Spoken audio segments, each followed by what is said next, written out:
All right.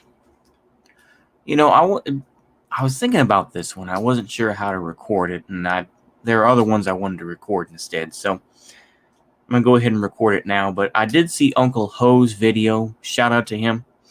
And his video showing the Navy SEALs record. I can't think of the dude's name. Apologies. What he did is not an exception. It is the rule. And he is correct, using the example of the My Lai massacre, using the example of, the American pilots who are just like, come on, let us shoot those Iraqis, man. Let us shoot them. And even when people are trying to come in and save them, they're like, come on, let's shoot them. Come on. They just, the bloodlust there is so strong. They just want to, shoot those, shoot the Haji, shoot the ragheads, bro. And the U.S. is going to have its own day of reckoning. And that doesn't mean, Hezbollah is going to come in and blow us up. No, Hezbollah, I think at best, even though, they may have some things like down in South America, I think in general, Hezbollah just wants to defend Lebanon from trouble.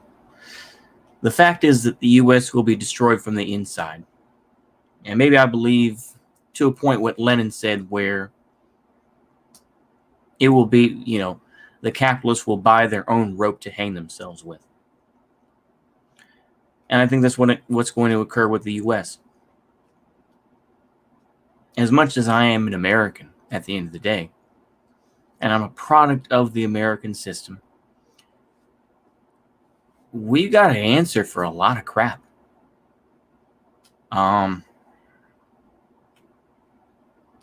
It's not going to be easy.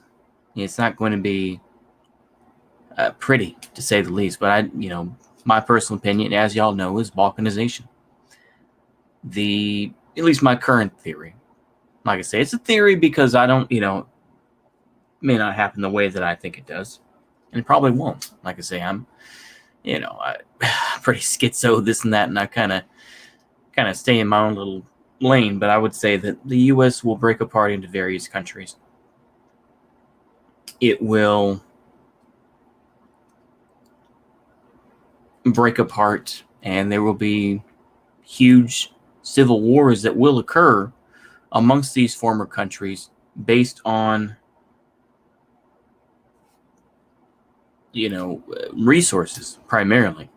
But I imagine there will be racial issues. There will be issues of like I say, wars have started for the most ridiculous things. But I do think that's what's going to occur. The U.S. will have a reckoning, though, and Americans will have a reckoning as well. And there's a lot of folks that just believe, America's the greatest thing ever. And they think about Ozzie and Harriet, or they think about John Wayne, or whichever. And they think, yeah, dadgummit, your boomers and whatnot.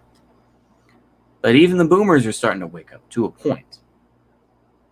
They'll say, if we just let Joe Biden in and everything else like that, and they still think that it's just MAGA Pete's versus them.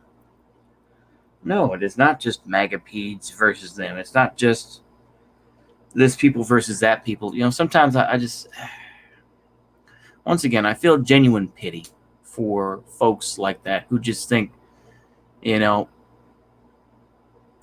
we just vote this person in, then everything will be better. Like I said, boomers fall for this more than I think a lot of folks do.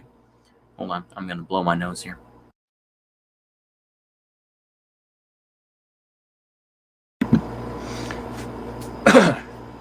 Boomers fall for this. And I think that there are millennials and folks like that who promote it more. Like I say, there's a lot of these grifters out here that are like, well, yeah, vote blue no matter who. Even though I call myself an anarchist, like I said, I talk enough about him. Y'all know who I'm talking about. But anyway, the thing is that the U.S. has a lot to answer for. It does. like I said, this isn't a real tough talk type of thing. Like it's like, well, you're gonna get, the revenge is going to occur, and this, I could do that, but that's not really my mindset right now. The U.S. has already become a victim of its own success, if you will, and because of that, you see a country that is broken. This country is broken, mind you. We are literally going off of fumes from, World War II. The idea that, yeah, we helped save the world from fascism, we saved the world from the Japanese, we saved the world from the Germans, You'd be speaking German if it wasn't for me. That's what they always say, right? And they'll be like, well, we don't talk about Vietnam. We don't talk about that. And some neocons, like I say, will say, yeah, we need to go back into Vietnam. You're an idiot. You're an idiot. And more to the point is that you are somebody who doesn't realize that Vietnam is used as a pawn to divide Asia. But anyway, that's a whole other video. At the end of the day, whether it's balkanization, whether it's civil war, whether it's a complete collapse of the economy, and whatever that entails, this country is going to have a huge reckoning. And people are going to gravitate towards things that they thought were bad. Whether that's socialism, whether it's full-on, screw it, I'll just say it, national socialism.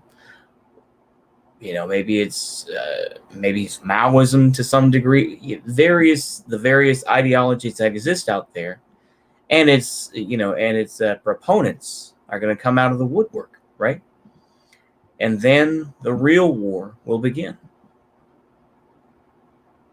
The collapse of the economy is just the beginning. And the real war is not just the fighting war of shooting each other, this and that, and gaining territory. That's, like I said, that's all the dashing sort of war. The real war is the internal war within those individual countries, deciding who's really going to take over, who's really going to,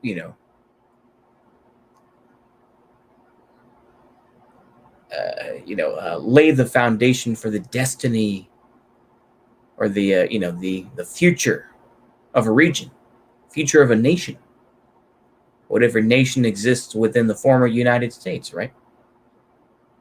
That's the real war. But back to the main topic, the reckoning, the UN,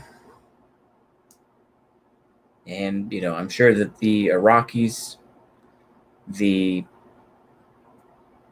Vietnamese, all the other list of countries are going to be knocking at the door once U.S. hegemony is not as strong as it once was.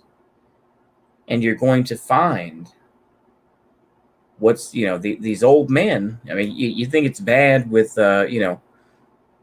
98-year-old Holocaust, concentration camp guards, in Germany, or folks that lived in the U.S. that are being sent back, people like Demjanjuk.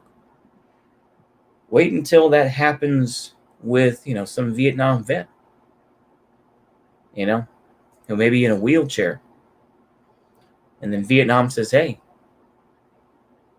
U.S. isn't number one anymore. You can't defend your stuff anymore. Guess what? We get to prosecute him.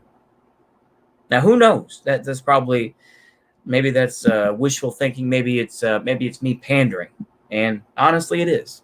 But a lot of I imagine that in Iraq there are lists of folks. I imagine in Vietnam they have their lists. These are not dumb people. They are not. They have lists, same thing as, the Nazis did when they planned to invade England. They had whole lists of people.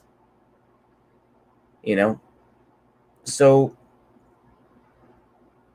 much as the same ways, including they had people like Chaim Weizmann on that list. Of course, Chaim Weizmann was the first president of Israel, the modern state of Israel.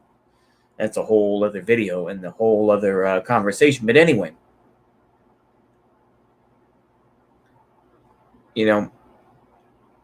that's what will occur. And they will, their crimes will be shown to their countrymen. And it happens, like I say, with Israel. How long did it take to track down Eichmann? You can, like I say, I'm not going to sit here and defend Israel. I'm just going to say people will track them down. You think that there aren't folks in Vietnam who don't remember those individual soldiers or those officers that they see? You bet your bottom dollar. Or you think in Iraq, you think that they don't have, folks that are still alive that say, yeah, that guy right there gunned down, whoever. And if they had the strength, they'd say, yep, we get to do that. Now, the UN probably wouldn't do that much, but who knows how the cards could play, right? And it's not necessarily about, it would be about justice, but it's also about showing that the U.S. is no longer the world power that it once was, and that these individuals can be prosecuted too. And once that happens, the gig is up. Like I say, that's pie in the sky thinking. Ultimately, that's kind of alternate universe type stuff. Anywho, I wasn't sure where that went, and it went to an okay place. So hopefully I'll enjoy that. See you later, and goodbye.